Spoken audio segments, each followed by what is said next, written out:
all work and no play can make a celebrity plagiarize away. Beyoncé has been accused of incorporating others' moves into her routines before. Welcome to WatchMojo.com, and today we're counting down our picks for the top 10 celebrity plagiarism stories. I took credit for it because I'm not actually funny. Come on, man. Do you know what it's like? Being a comedian but not being funny? For this list, we're focusing on celebrities that got caught up in a downward spiral of one or more plagiarism scandals. Delaware Senator Joseph Biden dropped out of the hunt today, saying the disclosures about his plagiarism in law school and his exaggerations about his academic record made it impossible for him to continue. Number 10. Melania Trump's scripted SNAFU. No room for small thinking.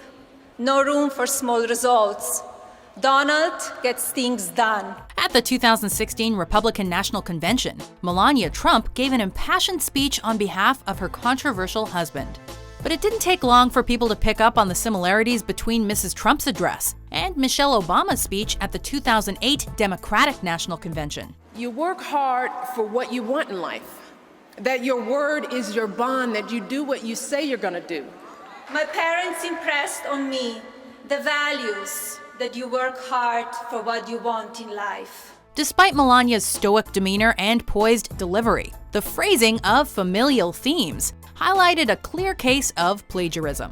A few days later, Meredith McIver offered her resignation for writing the speech, yet Donald Trump refused to let her go. She's a terrific person. She just made a mistake. And I thought it was terrific the way she came forward and just said, look, it was a mistake that I made.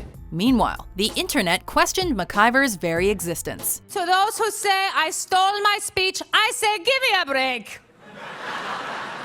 Give me a break. Break me off a piece of that Kit Kat bar. Number 9. Beyoncé's love of Belgian choreography. Show 'em how you ride it. Oh, killing me softly. In terms of dance, there's a fine line between inspiration and plagiarism. And for an R&B and pop icon like Beyoncé, she typically inspires other artists. But after the release of her 2011 music video for Countdown, a Belgian dance choreographer named Anna-Theresa de Kirchmacher accused Beyoncé of plagiarism.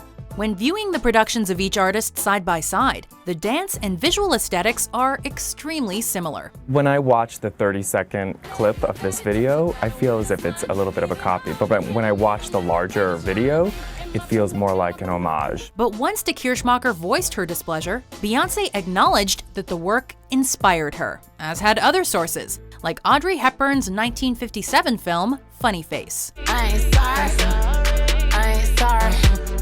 I ain't sorry. No, no, hell no. Number 8. Martin Luther King Jr.'s plagiarized doctoral dissertation. And it does depend on the situation. Without a doubt, Martin Luther King Jr. is one of the most influential figures in American history.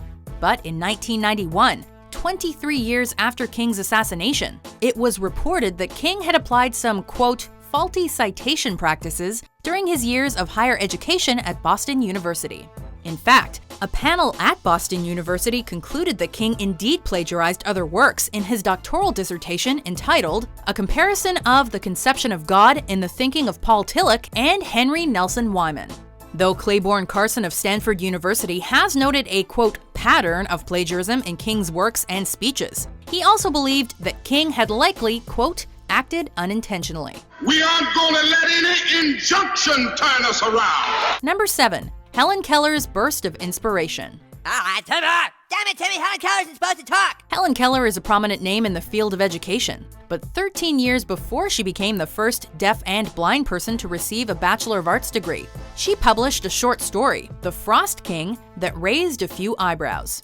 Soon after it was published, accusations of plagiarism arose when similarities between Keller's story and Frost Fairies by Margaret Canby were noticed. From there, it became a matter of whether Keller had knowingly reworked a story that had been read to her.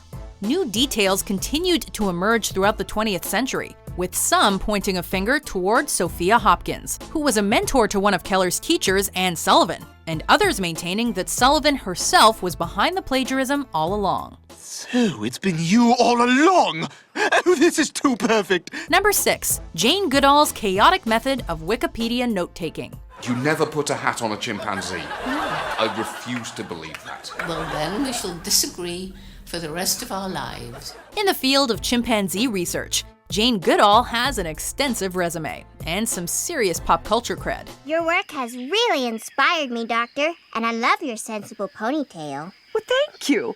See, Jojo, she likes it. But while she may know a thing or two about chimps, her understanding of proper citations is apparently lacking.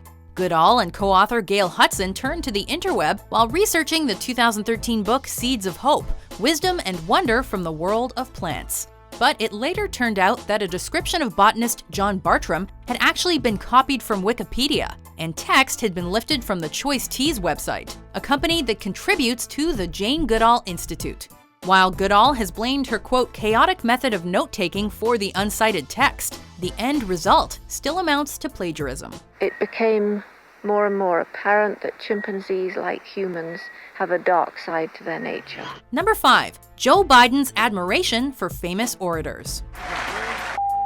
Much like how Martin Luther King Jr. took creative liberties during his collegiate years, so did America's 47th vice president. But, according to Joe Biden, it's all, quote, much ado about nothing. However, we'll let you be the judge, because he didn't just plagiarize a few passages here and there while in law school at Syracuse. He used a full 5 pages without attribution, according to a faculty report. Really, I'm not joking. Think about that. Of course, this is something that would naturally come up during a presidential run. And sure enough, Biden's past of plagiarism threw a major wrench in his 1988 campaign. I'm angry with myself for having been put myself in the position of having to make this choice. Joe's been known to build on historical speeches, even invoking JFK without giving him a shout out. In the long run, however, the accusations haven't seemed to hurt Biden much at all. We are America, second to none, and we own the finish line. Number 4. Robin Thicke's blurred lines. I feel so lucky. You wanna hug me? What rhymes with hug me? In 2013, the music video for Blurred Lines became a viral sensation, and the song reached number 1 in 25 countries. But there were more than a few people who could have sworn they'd heard it before that year.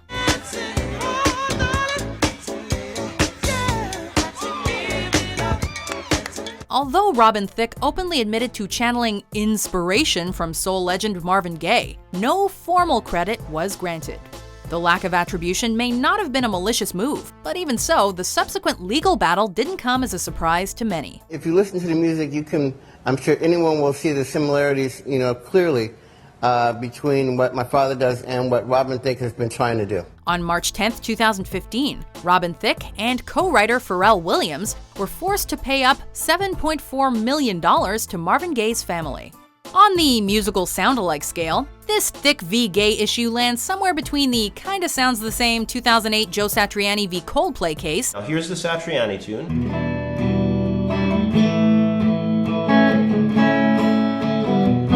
And here's the Coldplay tune.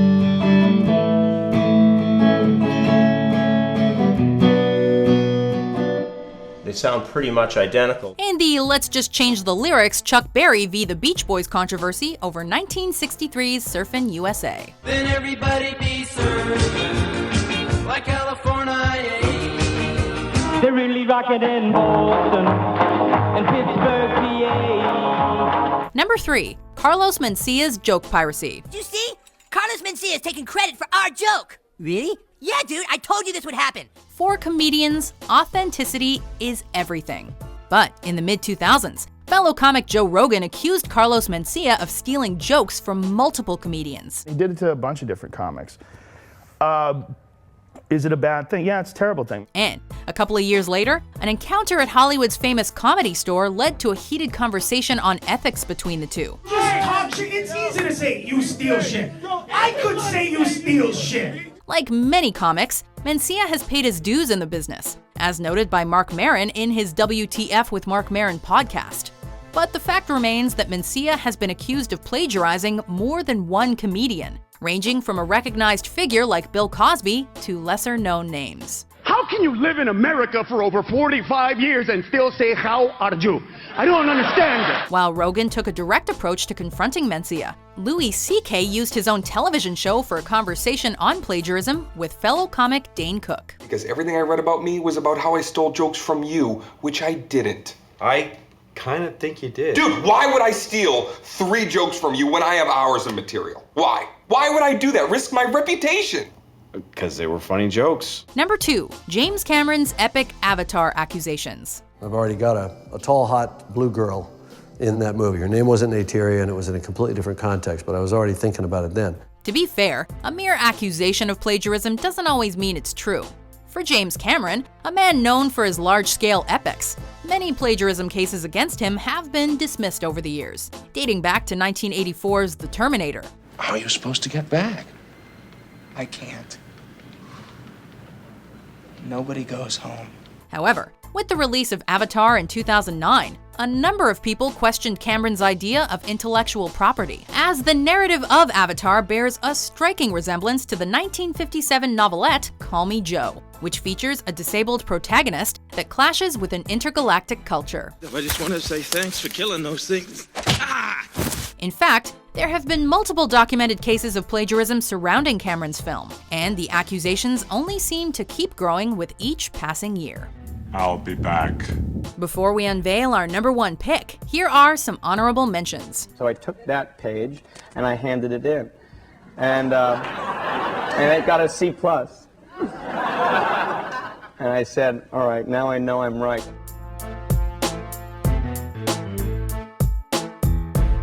Number 1. Shia LaBeouf's plagiarism art. Most critics will give any movie 3.5 stars if it flatters their self-image. I take it much more seriously. In 2013, the internet quickly called out actor Shia LaBeouf when his short film HowardCantor.com appeared to lift material from the Dan Close comic Justin M. Damiano. Yet Shia claimed he got, quote, lost in the creative process, and that was the reason for the accidental plagiarism. Surprisingly, his tweeted apology was also in the news for being plagiarized, from Yahoo Answers of all places. This essentially spawned numerous cases of public performance art by LaBeouf, leading the public to question his motives even further. Rare commodity, the quality is what it's gotta be, and my philosophy is much farther than what your eyes can see. Things only got worse for the actor in June 2015, when a video emerged of him performing a purported freestyle rap resulted in a rap collective known as The Anomalies calling him out for similarities to their 1999 track, Perfectionist. Of that rare commodity, the quality is what it's gotta be, and my philosophy is much farther than what your eyes can see. Do you agree with our list? Which case of celebrity plagiarism surprises you the most? And be 316 and back in class again. For more mind-blowing top 10s published every day, be sure to subscribe to WatchMojo.com. Oh shit, oh no, man, come on, I got no dick, man. Oh, oh, ah, ah, ah, ah, ah, ah, ah.